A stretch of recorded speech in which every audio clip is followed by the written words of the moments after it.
அந்தி சாயக்கூடிய நேரம், இன்னும் இந்த குழந்தைக்கு வரலையே அப்படின்னு இந்த மனுஷ ஜீவராசியினுடைய தாயார் மட்டும் இல்லை, மாடுகள் கூட இன்னும் எங்க இந்த குழந்தைய கண்ணுக்குட்டியை தேடும். பறவைகள், ஐயோ இந்த எங்க அம்மா வரலையே, எங்க அம்மா வரலையேங்கோ. அந்த தாயார் ஓடி வந்து அந்த குஞ்சுகளை அணைச்சிண்டு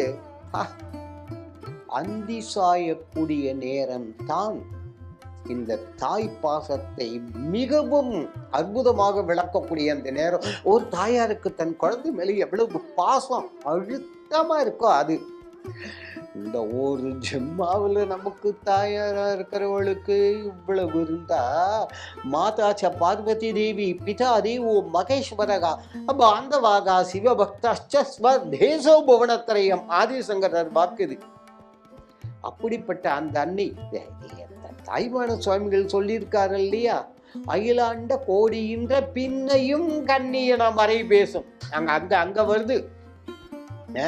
அவ்வளவு ஜீவராசிகளுக்கும் தாயாராக இருக்கக்கூடிய அந்த தாயார் அப்ப அந்தி சாயிற நேரம் இந்த மாசம் ஆடி மாசம்.